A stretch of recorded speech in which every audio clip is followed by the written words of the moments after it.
Hello, church. So we are back for our next daily devotional for Thursday, July 2nd.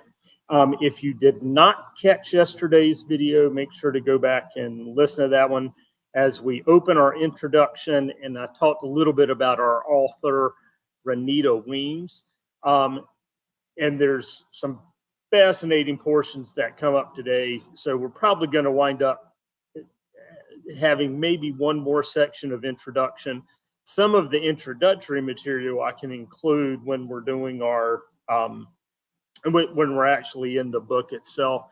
But I think Weems does a really intriguing job, one, explaining her position, and that affects us. So we'll be referring to this, as Weems does, as Song of Songs. That is the title she points out that the NIV uses, while the NRSV does Song of Solomon. Also, she's very forward in making the argument, which I introduced yesterday, of uplifting this author as a feminine voice.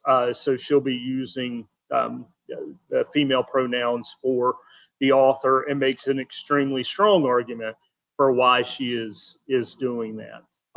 As well as a couple other fun portions. So you can listen to that one. I'm hoping to set up a playlist for this from the get-go, like we've done with Ecclesiastes and like I'll need to go back and do with Proverbs. But some fun portions from Weems as we get ready to start. The subtitle for this section is Love Lyrics and the Western Reader. Western culture is us, and this kind of more academic approach, and trying to make sense of other cultures and and even other languages, which she dives into here. So, love lyrics are powerful forms of persuasion. They provide a modest way for communicating immodest sentiments, and they allow one to talk disingenuously about experiences and identities that defy official moral codes and fall outside the official cultural ideology. That being the case, the poetry of Song of Songs is the poetry of personal sentiment. Its vocabulary and expressions are obscure because they are the private language of intimates. Identifying the speakers is complicated so as to protect the privacy of the partners. The descriptions of human longing, vulnerability, dependence, and yearning are intended to capture the imagination and sympathy of the audience, forcing them to identify with the universal plight of lovers who want to be loved by the man or woman of their own choosing. Love poetry permits the speakers to comment on subjects from perspectives the audience might otherwise never consider. The woman argues for her right to pursue love, and her lover argues that in his eyes, his maiden is beautiful. When we compare the lyrics in Song of Songs with some of the Psalms, we see that all lyrics are not the same. They differ according to their content, emotional tone, and social context. In our culture, gospel music, Scottish hymns, anthems, rap music, country music, hard rock and roll, reggae, and jazz, to name a few, are all examples of oral literature that, while formulaic, ultimately originated out of very particular social context and represent unique forms of social commentary. Little pause there. I was having an intriguing conversation with Kevin Master yesterday. Kevin was talking about listening while they're doing a Bible reading program, listening on audio.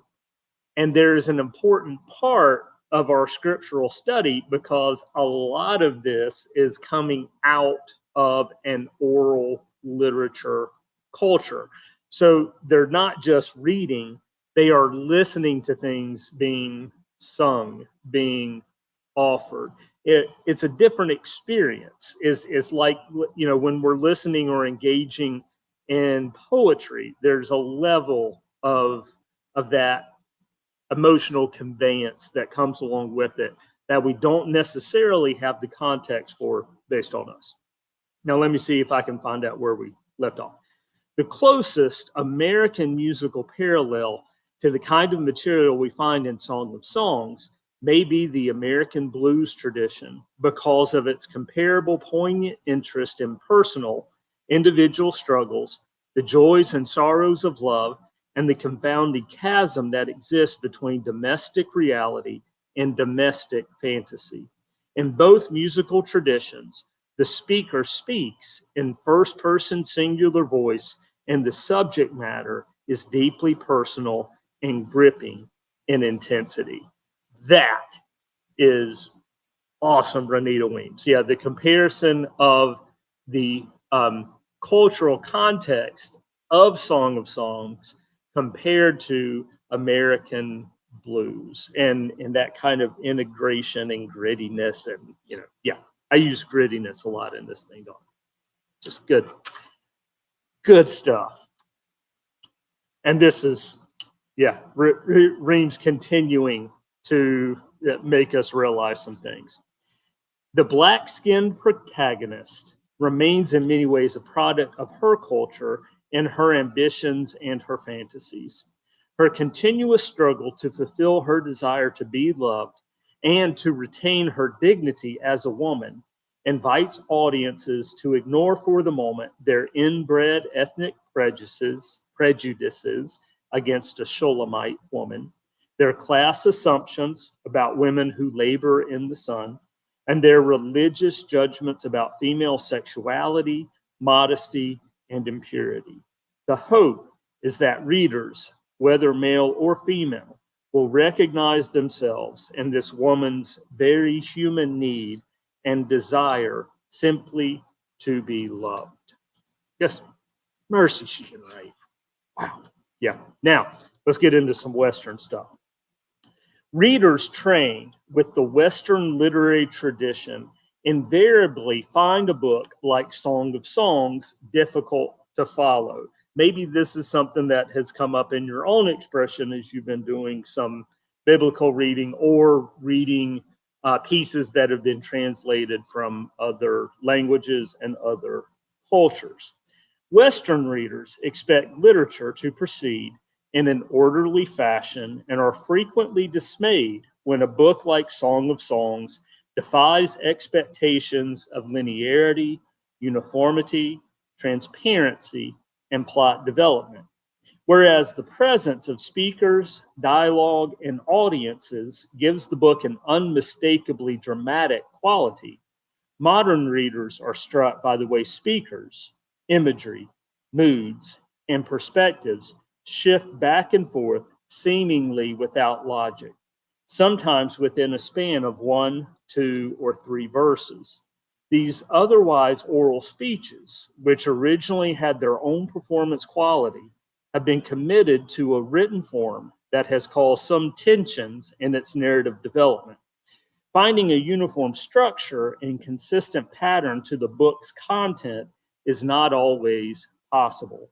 Those who perceive any literary unity to the poetry usually argue on the basis of their own aesthetic insights and not on the basis of any straightforward commentary.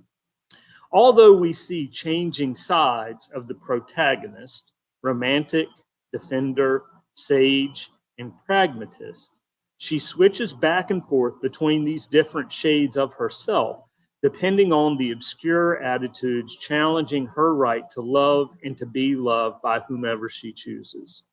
By the poem's end, the protagonist is leaning in her lover's arms in a satisfying embrace, but her fulfillment is short-lived. The curtain closes on the lover's thwarted passion. The maiden hurries her lover's pleasure for fear of retaliation. As a woman in the Hebrew culture, she is aggressive and audacious, but as a sage and observer of human nature, she is also profoundly realistic. The homily on wisdom in 8:6-7 may be correct that love is a powerful force, one that in the end conquers everything that opposes it, but love's victory does not come without a price. Finally, Western readers expect compositions to exhibit some interest in progression or development of characters and plot. This cultural expectation is only casually satisfied in the Song of Songs. In the first 5 chapters, the lovers yearn for each other, delight in each other's charms, and sing each other's praises. In the last 3 chapters of the book, having defended their relationship against forces from without and from within, they eventually embrace, consummate their love, and pledge that their love, though costly, is more powerful than the forces opposing it. Under no circumstances can one argue that the book closes on a note of resolution or conclusion. At the end, the maiden is forced to shoo her lover away, leaving the audience to wonder whether the two are ever allowed to relax and revel in their relationship. What could be the meaning of such an unresolved ending? Is love worth it? Perhaps that is precisely the question the song wants the audience to ponder. That was good enough that might need to be our last part of introduction so we can get into this book. But looking forward to working with you. We will be back with you tomorrow as we see where our journey takes us and if there's any more portions we need to hit from Weems' opening. And then we will be diving in to Song of Songs together. God be with us. I apologize in advance for any dirty parts or whatever word that is that my mom said. Mom, text me what that phrase was because I might have to go back and review it. All right. Everybody have a great day. Watch yourselves in the heat, and we will see you tomorrow. Bye.